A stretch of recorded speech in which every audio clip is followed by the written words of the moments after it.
everybody. Welcome back to the vlog. It's been a couple weeks. It's hard to vlog when you're in the house not doing anything and just grinding. And when I mean grinding, I mean literally grinding. Now we're doing something. We're going to Vegas. This is the vlog number 7. Very excited. First traveling event that we're doing.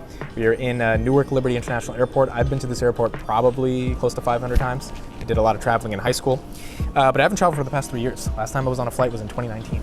So a company, WEJO, is flying us to Las Vegas to cover their newest event, where we're gonna be like racing with cars. It's gonna be pretty cool. You know, I interviewed their CEO, Richard Barlow, a couple of months ago, and I guess they kind of like the vibes and they want us to cover the event. So I have no idea what to expect. I don't know if there's gonna be 300 people, 3,000 people, 30 people, but it seems like it's gonna be exciting, gonna be fun.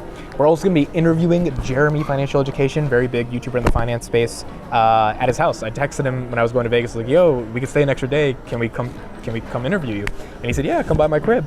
And so that's gonna be exciting as well. It's the first work trip of startup life. I really haven't had a work trip as I've started startup for the past 2 years because no money, no attention, no anything other than just trying to get it off the ground. Now it's off the ground, and now we're trying to like go to that place called the moon. And so we got to do some work trips to get there. And so it'll be fun. We'll see you in Vegas.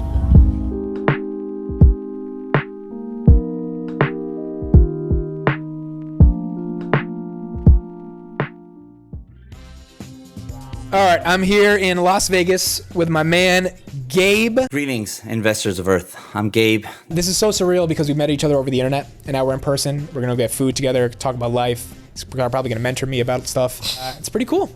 How do you feel now that we're here in person? I love Vegas. Love the chance to hang out with you. He flew just for me, by the way. He doesn't. I have business here. He flew like we're actually becoming genuine friends. Like he flew here just to hang out. So it's really cool. I mean, you know, you got Vegas and Amit. Why not go? Because I can. So I did, and boom. That's legit. All right, we're gonna go get some food in Vegas. Bye.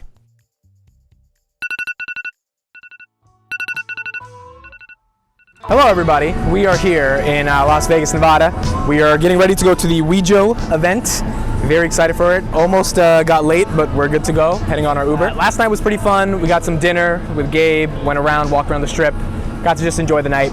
And now we are going to see WEJO's technology. They just released their PR. It's apparently some really unique autonomous vehicle tech software they're building, and they're going to demonstrate it for us today. Super excited for it. We're going to meet the CEO of a public company, which is a big deal. If you're taking a company public, it's a big freaking deal. And so we're going to see him, see the entire company.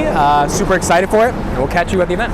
All right, everybody. We are now at this place in the desert. I didn't know we were driving cars today. And what they've described to us, the data from the car while we're driving it, we're gonna be able to see, and then we're gonna be able to understand how to make sense of it when it comes to like building the AV OS platform. AV for autonomous vehicles. I've never driven a race car in my life. I drove a race car. Tristan, have you? Tristan hasn't either. Yeah, so our interview, I think, I don't know, got 3,000-4,000 views, and the stuff you've done with Ticker Symbol U got 40,000-50,000. If we did that exclusively on a podcast app, I mean, it goes nowhere, unless we promote it. But the chicken is the egg.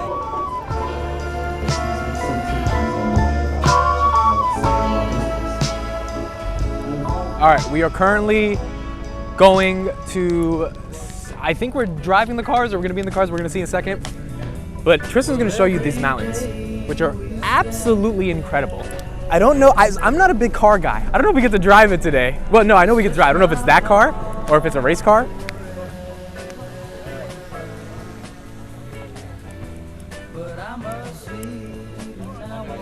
Do you know which car I'm driving in particular? The red one? Okay, I just want to take a picture of it. Oh, that's so cool. Look at this. So this is a Lamborghini, and we get to drive it today. That's pretty cool. I did not know we were driving a Lamborghini today, so that'll be fun.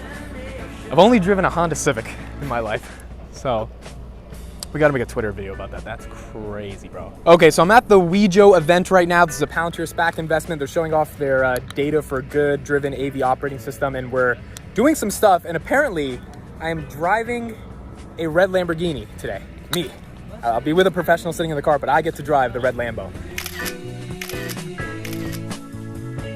Okay, just got done driving the red Lambo across the 6 tracks with Williams, who's a professional race car driver. The data that's being collected from our drive is being analyzed and understood to be able to figure out how fast were you braking, how are you adjusting to the curb, and all of that data obviously is informational in a variety of use cases. One of the basic use cases is insurance.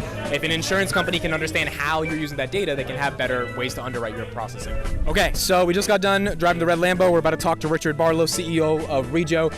It was pretty phenomenal. I'll put some links in the description of like what they're doing with the data. It's fully consented, fully end-to-end encrypted, privacy on the data. The OEMs are building within their cars the 2,000 sensors that WEJO has 90 million vehicles across the United States, getting 18 billion points of data like every month or something that they're then compiling, running through machine learning algorithms to be able to build the best use cases for what to do with connected vehicle data. Can we just go out? Yeah, you go. Thank you. That is WEJO's autonomous car, AV. They 3D printed a car to show as a prototype for their AV operating system that they're building out. There's a driver in there, but he's not doing anything, and it's kind of driving by itself. We just got a good presentation from the CEO about really understanding what they're trying to do with their data, the real use case implications of it. What I'm starting to get a better picture of is the reason companies like their data is because two things. Number one, they have access to a lot of OEMs that they have exclusive partnerships with, which gives them the 90 million vehicles of road, 95% of the United States. They're claiming their maps are more accurate than Google Maps, which is insane for a company that's worth a lot less than Google. And the proprietary processing-based technology to actually be able to take that data in real time and understand it. It's pretty cool. All right, so we're with Richard. He's going to tell us a little bit more about how they're working with Palantir to build an AV operating system. Palantir's got an incredible set of tools, and one of the tools they demonstrated to us in January was they do simulations in the oil industry. Right. And they go to refineries. There's hundreds of thousands of data sensors in a refinery. Yes. And they can simulate the outcomes of the refinery by just changing by changing one area, and then they see the follow through. And they showed that it took less than 3 minutes to get an outcome from having this hugely complex refinery. And I said to Palantir, wouldn't it be great if we could do that for AV? Right. And it was like the sort of that moment of, well, this is another area where Palantir's technology and the architecture we've been embedding since now for over a year and a half. Yes. That's been together has mean that we've now been going hand to hand to OEMs.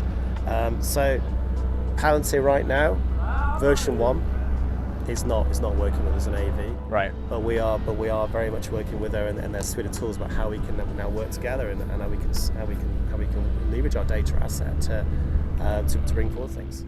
Right, and you guys have the proprietary processing of vehicle data, and they're bringing in this like abstraction layer to take the disparate sets and make them more siloed. Yeah, so you know about their ontology of data. So their approach of ontology, where they're used to working with thousands of data assets. They're used to working with thousands of outcomes. The examples are how they work with Airbus, how they work with Stellantis, with their supply chain. So they know how to work with disparate data assets, thousands of them, and efficiently identify insights. Right. And that's a great middleware stack for us. And with Palantir, we're doing more and more together.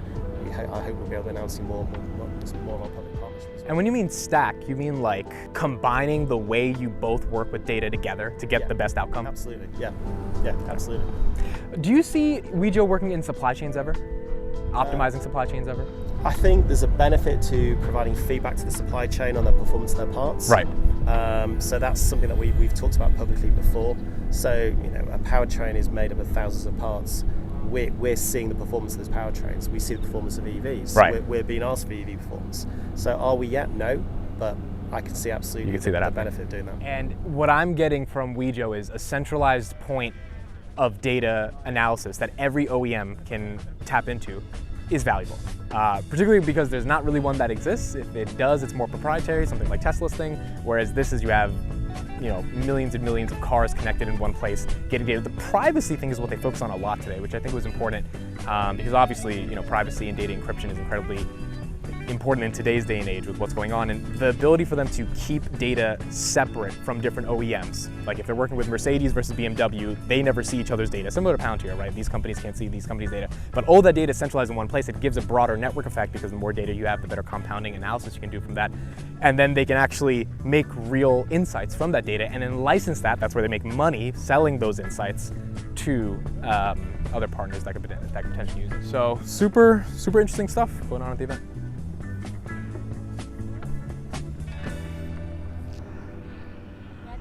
All right, everybody, we just ended out our day. We just got this awesome gear by WEJO. The amount of hospitality they showed, I mean, it was crazy. They had so many of their team members here just helping us get through everything. Awesome gear. Thank you to WEJO for the event. I'll be doing more of a deep dive, looking more into what we got today and analyzing a bit more about what is the opportunity here for connected vehicle data. But it's super exciting. Thank you guys for checking out the vlog.